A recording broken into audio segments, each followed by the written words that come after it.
Alright, peace and greetings, YouTubers. I'm going to try my best to not let this video become one of those videos that's 3 or 4 hours long, but it's really easy to do when you have that much that you need to get off your chest, and you have that much that you need to address, and you have that much that you need to expound upon and go into detail with, because you have too many idiots that watch your videos that look for loopholes so they can argue in the comments section about nothing. So, listen, my blood is boiling, and I'm trying to stay here so I can at least get my argument out.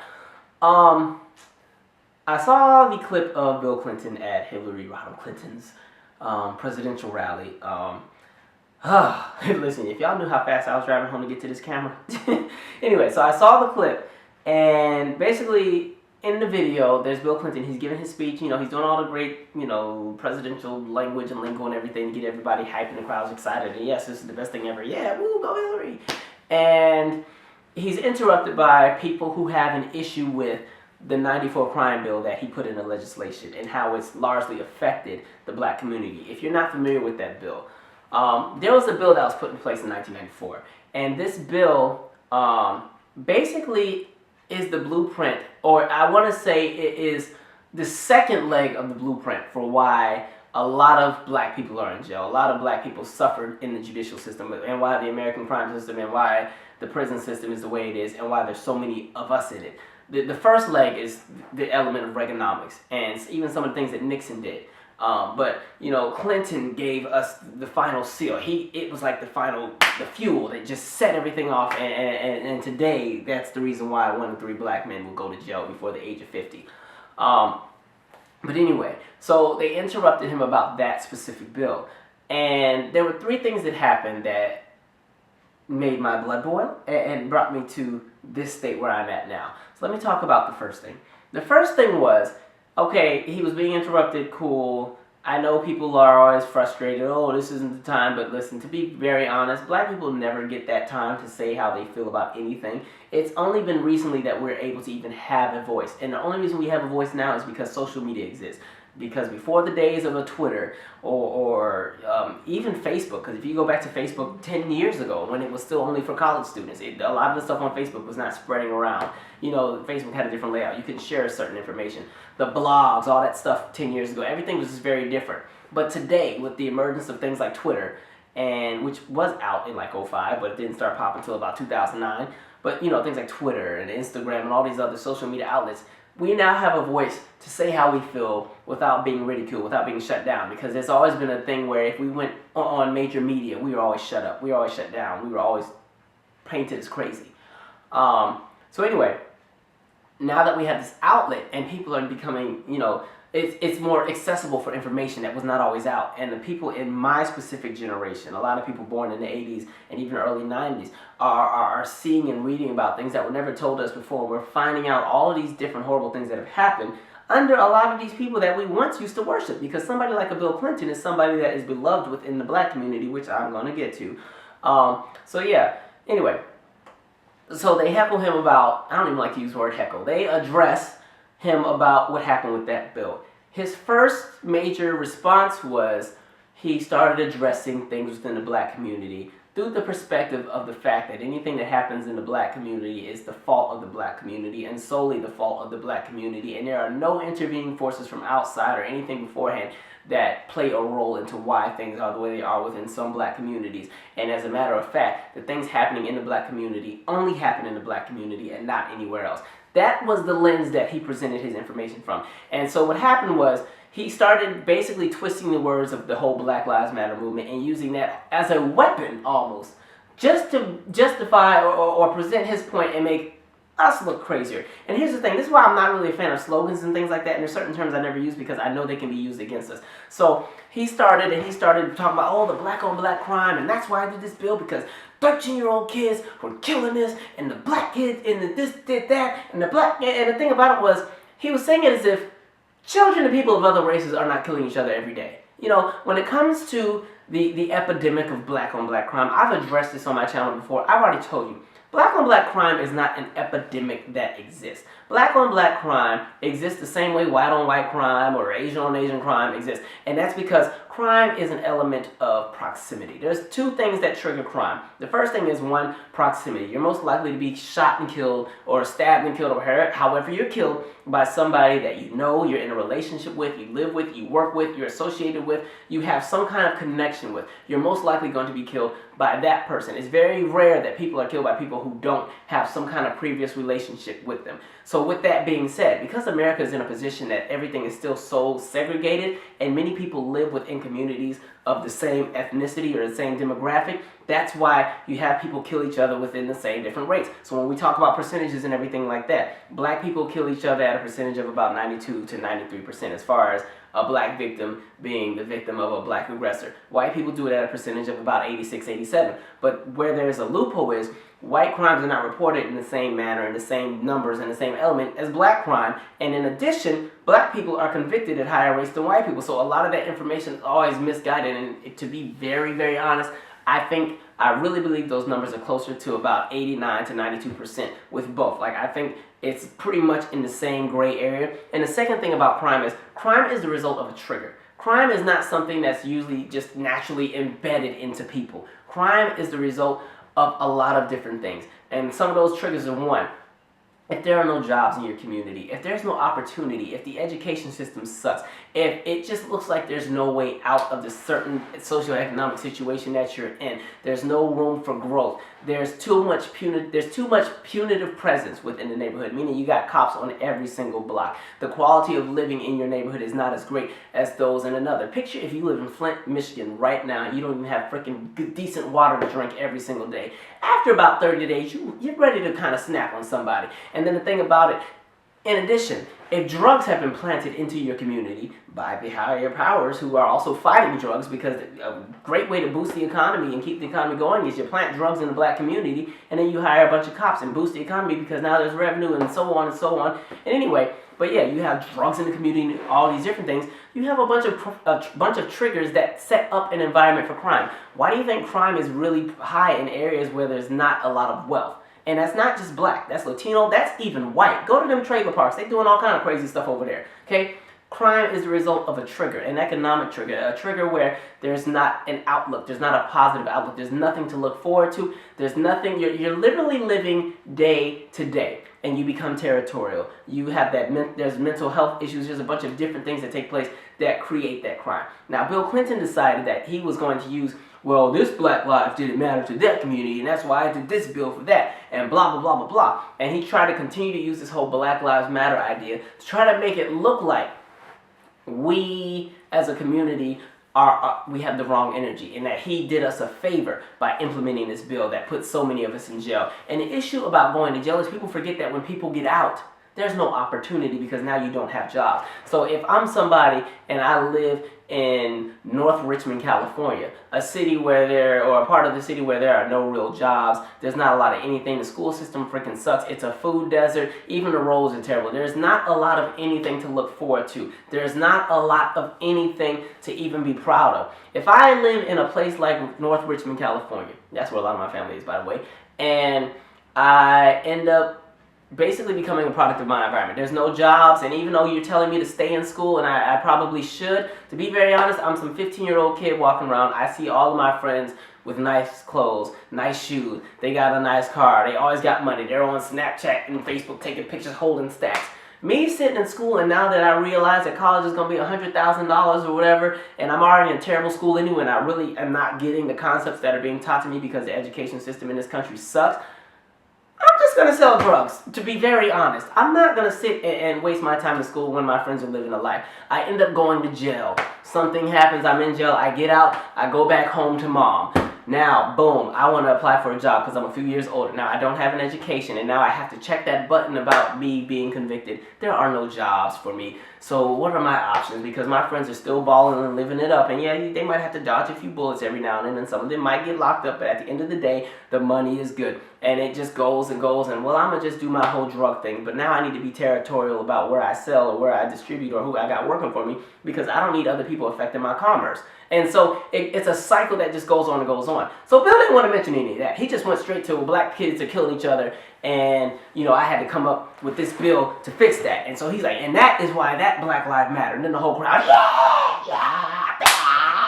And see, that was the part that got on my nerves as well, but I'm going to come back to that. But like I said, I don't like that he took something like the Black Lives Matter movement and used it twisted the words and used it almost as a weapon, which is why it gets on my nerves now that any type of movement or outspokenness to what goes on in this country when it comes to the livelihood of black people is automatically associated with Black Lives Matter, because now that's the scapegoat for everything, and it's almost being treated like the race card, which is a phrase that white people, you all made up, because basically you gave us an entire deck of cards to play, and every card we pull, oh, education sucks, oh, there's no jobs, oh, we're always being arrested, oh, this, that, and the third. Every card you label the race card. Never. That's not an education card. That's a race card. That's not a card about hell, what else do y'all do wrong? That's not a card about housing discrimination. That's a race card. That's not a card about college acceptance. No, that's a race card. Standardized testing. No, that's a race card. And so that's how it's used. And that's why I also don't like to use the word equality, because the word equality, I feel like people have taken and they use that against us in a weapon. Prime example. You know, I live in D.C., and D.C. is heavily gentrified, so I was at some little restaurant, some little mom-and-pop restaurant that recently opened, and because D.C. gentrifies everything and they will take a house and turn it into a restaurant, all of us were crammed in this restaurant, table to table like this, so I'm sitting this close to the people that are from a different party than me, and I can hear their entire conversation, and they're talking about affirmative action in school or something like that, and it's two white women going in about it. So anyway, I didn't catch the whole thing they were saying, but they were talking about a bit with something with education and something with jail. I can't remember what it is. Long story short, they got on the subject of tuition. It was something with tuition. They got on the subject of tuition and basically something about loans and scholarships, and they felt that too many black people were getting all the scholarships, and honestly they need to pay out of pocket like white people. And the way that she said it was like, you know, they need to pay the same thing we pay because they want equality. And I'm sitting here, like, you know, anyway, so I hated that. The second thing that made my blood boil is he continued to try to guilt the protesters or guilt the people who were outspoken for all of the things that he did. And that just made my blood boil, because when you talk about the killings, the shootings, because we do have an issue with a lot of black people being shot and killed in their own communities, just like we do with everybody else in the country. But when you talk about that specific issue, like I said in the beginning, that is the result of a long-term trigger. That didn't just magically happen. Black people don't wake up just wanting to kill up each other. There's a bunch of different, you know, elements that play into that. And he continued to try to take away all of the origins and all of the generational buildup. Like, I don't think people understand. As a black person living in America, you are running a race to greatness from behind the starting line. Because, you know, white people are at the starting line. A few other people are in there. Black people, we're behind. We're not even in the rink. We're in the parking lot because we just got there because we got pulled over on the way. All right, so the gun is going off, the race has started, we're still turning off the light and trying to put the parking brake on, and just to get into the ring. We get to the ring, we gotta go through security. Mom had too much stuff in her purse, now everybody gotta stop, we gotta wait for her, this, that, and the third. They don't think our ticket is real, blah, blah, blah, blah. By the time you get to that, even before you can even get to the track, you know, by the time you get to the track, the race is over. And now people are saying, dang, you suck, you're terrible, you're garbage, you're horrible, terrible. That's why we don't need affirmative action in sports. You know what I mean? You say crazy things. So I couldn't stand that. Then he got on my nerves because he tried to bit with Africa. Well, you know who else lives matter? Africa. And I was like, what you won't do, okay? You're not going to guilt me into the issues that are going on with my distant cousins over in Africa, because a lot of basically all of the issues that take place on the continent of Africa, which also pissed me off because he just said Africa. I'm like, you need to be more specific. Which of the 54 countries are you talking about? But, he basically tried to make it seem like we need to almost care about what's going on over there. And believe me, each and every one of us do. But the thing about it is the issues that are taking place in Africa are the result of policies that you all put into play. Colonialism and economic exploitation, and going to Africa and stealing all the resources, then going to a continent that was already thriving on its own with its own groups of people doing their own thing, going over there, the freaking Berlin Conference of 84 or whatever freaking year that was, and y'all went in there and you started, well, we'll give this country, we'll give the Congo to Belgium, and we'll give Angola to Spain, and we'll give Ghana to Britain, and we'll give Sierra Leone to the French, and well, Ethiopia doesn't want to cooperate, so we're going to have to go over there and try to kill them. So Italy, y'all can take that one. Had y'all not gone and done all that, we wouldn't have the issues in Africa. So he brings that up and tries to say, there was this kid who had a store called the Hillary Clinton store, and it just made me think of, all the work that we did with HIV/AIDS. And I'm like, so what you're saying is that kid didn't even have AIDS, but you're going to associate the entire continent of Africa with AIDS, something that you all... I'm not gonna do it. I'm not. But just know my opinion on HIV. Okay, we not stupid. Same with the Zika virus and everything else that y'all continue to create and drop into communities like Ebola. So I was like, what you're not gonna do is try to use Africa as a ploy to try to guilt us. And then the thing that kept getting me is the audience. Yeah, woo! And guess what the majority of the audience was? That's what gets me. The majority of the audience was white. And the white liberals, and this is the third thing that makes my blood boil. Like, when it comes to liberals and white liberals, like, I respect and appreciate that you all have a heart and you recognize that there are injustices in the world. But what happens is, with a lot of you, is that the minute blackness has to come to the forefront, all that love and all that crap goes right out the window. Like, so when it comes to allies and anything like that, I'm like this because I have to be protective of my own livelihood, and I don't know who's really in my corner. So even when people have the best of intentions, I'm still on the gray area like,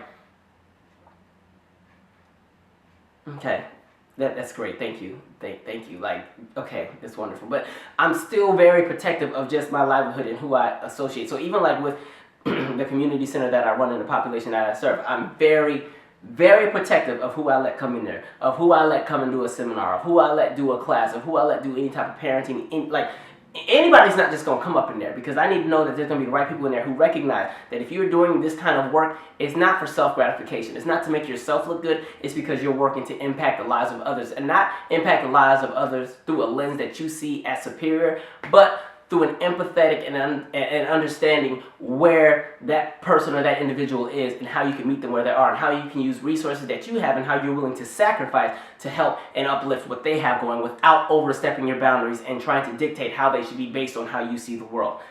So I'm very protective of that. But the thing about white liberals is like, what I got with that crowd is like, a lot of y'all are comfortable in a basking in a sea of whiteness. And when I say whiteness, I'm talking about the mindset, because the thing about it is, what they kept trying to do to drown the girl out was they would just boo loudly, boo, no matter what she was saying. She could have said Bill Clinton was the best person in the world, but while she was holding up her sign, but they were going to boo anyway, because at this point, she's already said her bit about the police and the law and this, that, and the third. They're done with her. So they're booing so loud, they're just comfortable booing. And that just made me think, I was like, what, and like, because with these rallies, because it happens at Bernie Sanders' rally as well, but when you look at it, these rallies have 20, 30,000 people. Maybe 2,000 of the people there are people of color. Everybody else is white.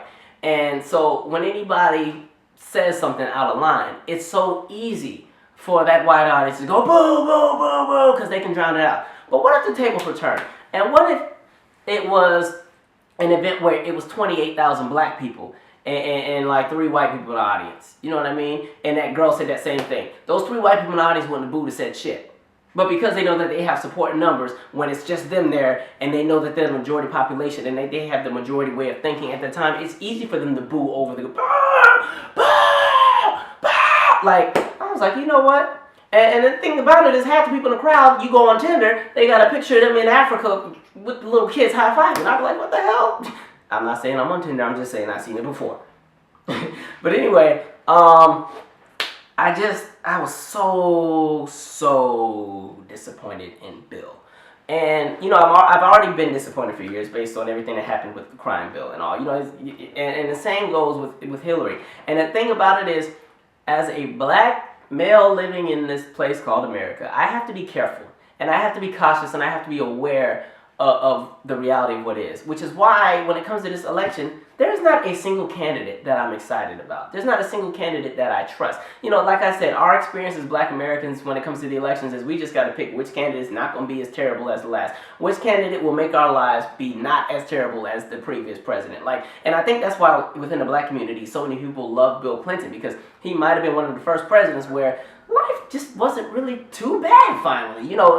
You still had the crime and everything else, but Reaganomics did a number on us, and then you go back even earlier. We weren't even allowed to piss in the same toilet as white people a few administrations before, and like as long as we've been in this country, we have always been the target of oppression. And so with Bills, because he was a cooler president, because he could play saxophone on Arsenio Hall, we almost just gave him a pass, and we all suffered from Soul Train syndrome, which is basically as long as they whip and nay and do all the other stuff on TV, we like them. Yep, they're awesome, they're cool, and we didn't pay attention to what was going on behind the scenes. So during that time period, it was almost like we were blindsided. You know, all of the issues taking place in the 90s within the black community and things that affected us in a negative way, it was almost like it was kind of covered by a lens of how great we were doing in the pop culture world. You know, like Michael Jackson freaking ran the world, and Whitney Houston was the say-all be-all, and Michael Jordan was, you know, the best thing walking in the athletic world, and Tiger Woods was great, and, you know, we had a presence on television and all these black sitcoms, so we were a little distracted. Life was pretty good. And then on top of that, a lot of black people were finally coming into money in the 90s. A lot of black people got out of the socioeconomic status that they once were in when it came to where they were struggling, and they elevated themselves. There were a bunch of programs and things put into place that made life a little bit easier for everybody, and we did get some of those benefits to trickle down to us, finally. I mean, they had to go through everybody else first, and what was left, a few sprinkles, you go, hey Oprah, you know, but like, long story short, I think that's why so many of us are so loyal to Bill Clinton. And when you look at just how terrible the following administration was for our community, when you're talking about George Bush and everything that went wrong, and the gerrymandering and Hurricane Katrina and No Child Left Behind, which, by the way, according to No Child Left Behind, every child in America was supposed to be proficient in reading and math by December of 2014. So your kids allegedly should be super smart right now. Well, not really. Proficient just means basically passing the basics and kind of just being a little bit more than average. But anyway, you know, so that following administration was so terrible, and then, you know, the Clinton era was a pre-9/11 era where security wasn't as tight and everybody wasn't as fearful. And that's one of the things that they use is there's a lot of scare and fear tactics, or scare tactics in American politics. And somebody did ask me to do a video on Donald Trump, and I'll get to him later. But, you know, that's something he's using a lot of.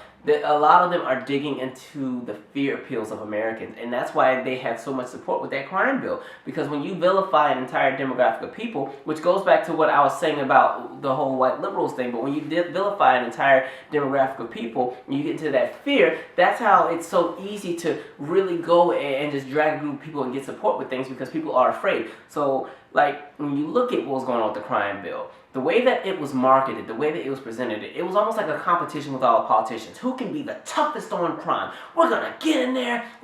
If you do this, you will serve. You do the crime, you do the time. Yeah! And once again, white liberals and I, yes! Zero tolerance! You know, going in, okay?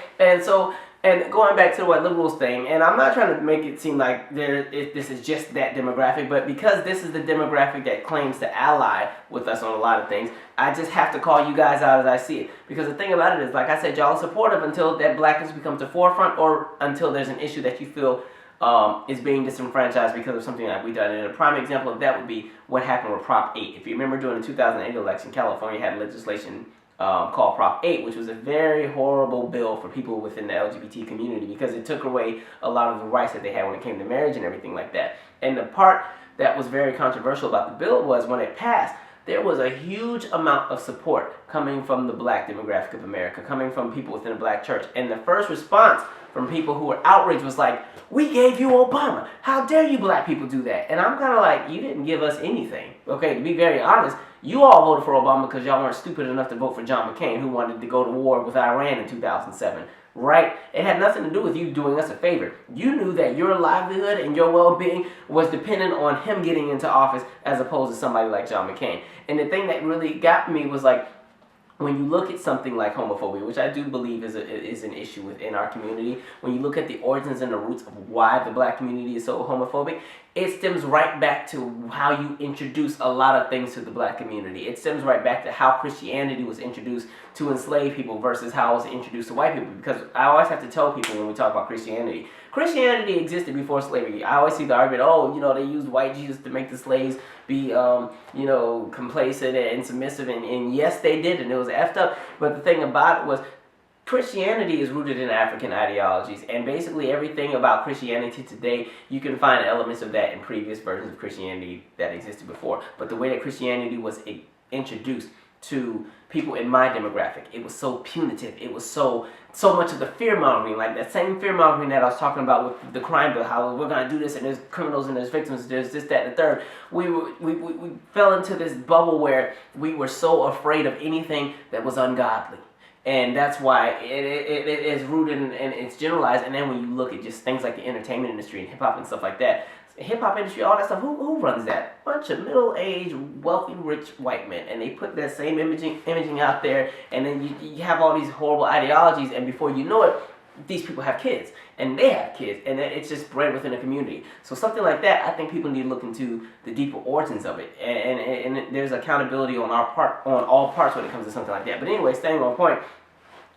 So when we talk about the fear appeals, I think that affects our community a lot when it comes to politics. I think there's a lot of people in the black community who are very fearful. If it's not Soul Train syndrome, we're just too passive, and we're blindly supportive of a lot of people. So when I look at like my parents' generation, so my parent, that demographic born between like 1955 to 1975, when you look at what was going on in America during that time, lots of riots, lots of protests, lots of civil rights issues, lots of things, hoses being sprayed on the innocent people trying to march, dogs being sicked on people, people being lynched, people being kidnapped, all kind of terrible things. Basically, what's happening today in 2016, just in a different form. But, while all of that was going on, they were children. Their parents wanted to protect their children, so the parents kept them in the house instead of going out to march. The parents sent them to grandma's when stuff was going to go down. The parents sent them up north to get up out of the South when things were really bad. You need to go move and live in Chicago. You need to go move and live in Detroit. You need to go move and live in even D.C., because it's a little bit safer than staying down here in Savannah, Georgia, or staying down here in Utica, Mississippi.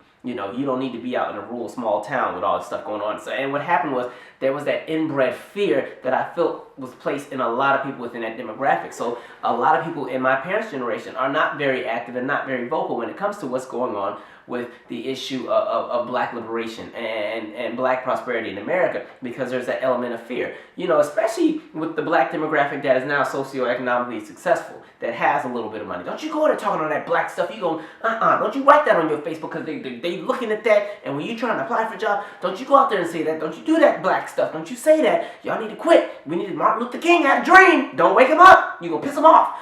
That demographic. So there's a lot of people in that demographic that really feel that way, and they are very supportive of Hillary. And I'm kind of like, okay, all right. And I mean, I'm not letting Bernie Sanders off the hook either. And this is my thing.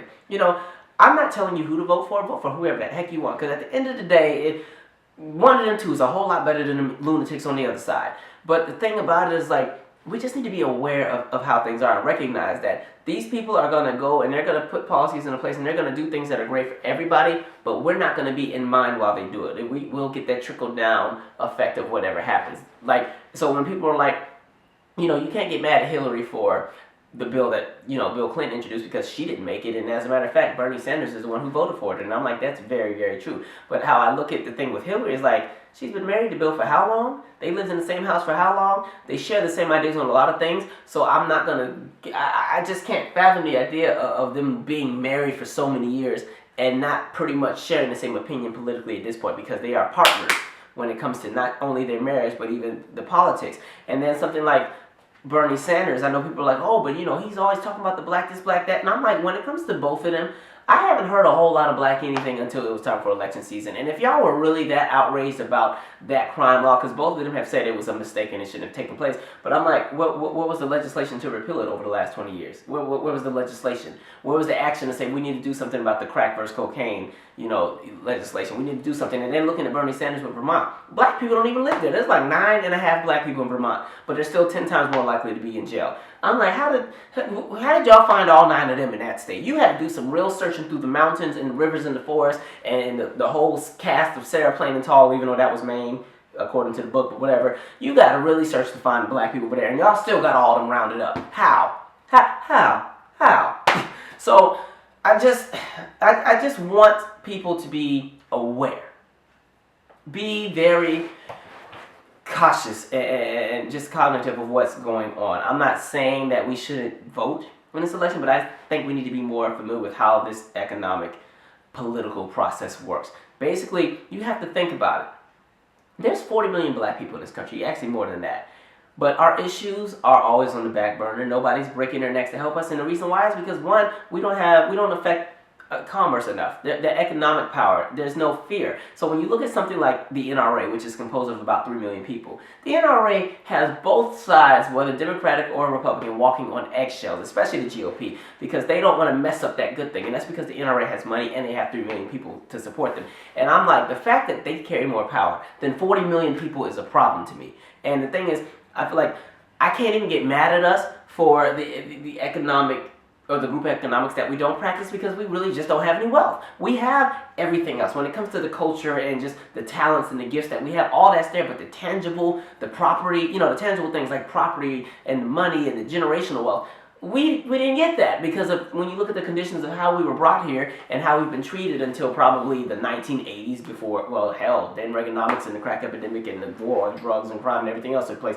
But when you look at how our experience has been, we've never even had that opportunity to build anything, because anytime we had anything, it was snatched away. All kind of laws. You look at, oh, okay, you want to sell drugs, that's cool, because if the police confiscate it, they get to keep that and the money. All right, that might have been money.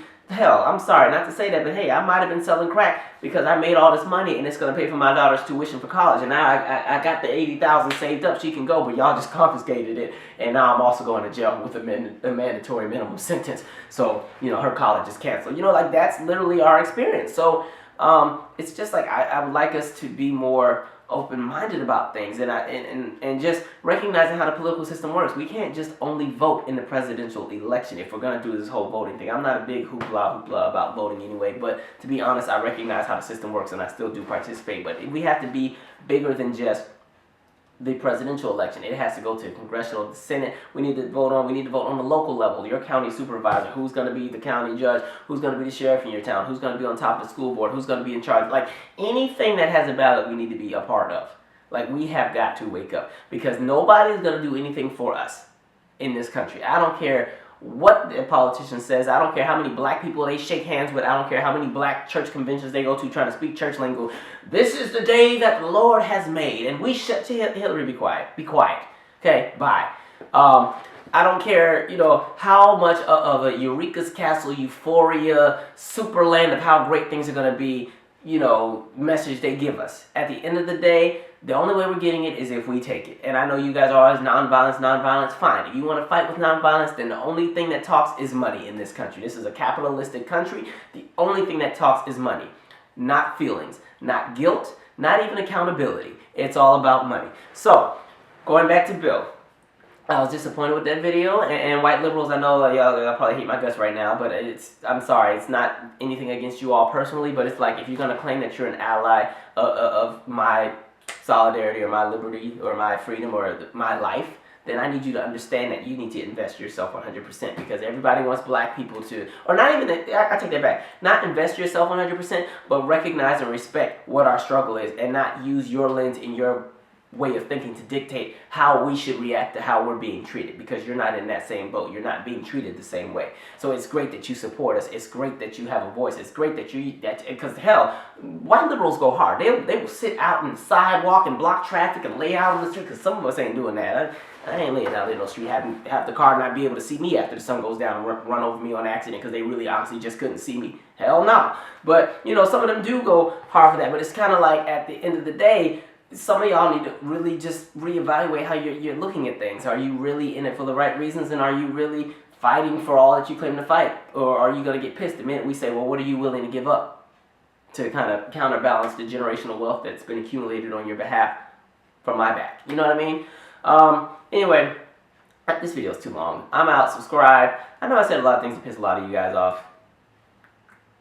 This is just how I feel. This is my experience. I'm sharing it with you. That's why this is a great channel to follow, because we're very transparent. We have to have these conversations, and then we actually have to put in the action, because everything is always a conversation and then nothing else happens afterwards.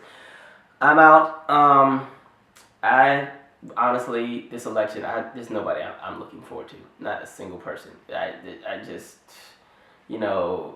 I think Bernie is great with the whole economic thing, but what else are you going to do, Bernie? What else are you going to do? We can't, because I don't like the fact that he continues to associate racism as an issue with class. They're two separate entities, because when you look at even classism, there's still racism within the poor community. Because if you look at somebody like Lyndon B. Johnson, who had that quote, if you teach the poorest white man that he's better than the best black man, he'll always vote against himself in order to stay, up here. Like, basically, like, long story short, you go to the poorest parts of America where white people live, they hate our freaking guts. And I'm like, if you all were smart, you recognize that we're being treated the same way. And a lot of you poor working class white people are not in the same caliber of somebody like a Donald Trump. He does not see you as himself. He sees you as a puppet, and sees you as something that he can utilize. But if we were in a position where working class white poor Americans and black Americans actually saw each other in the same as far as our socioeconomic status and actually use our voting power, then that can make some serious change. But there's too many of them on that side to think they're better than us, and they're like, the hell with it. I'm not letting no nigga nothing, this, that, and third. You can't marry my daughter, blah, blah, blah, blah, blah.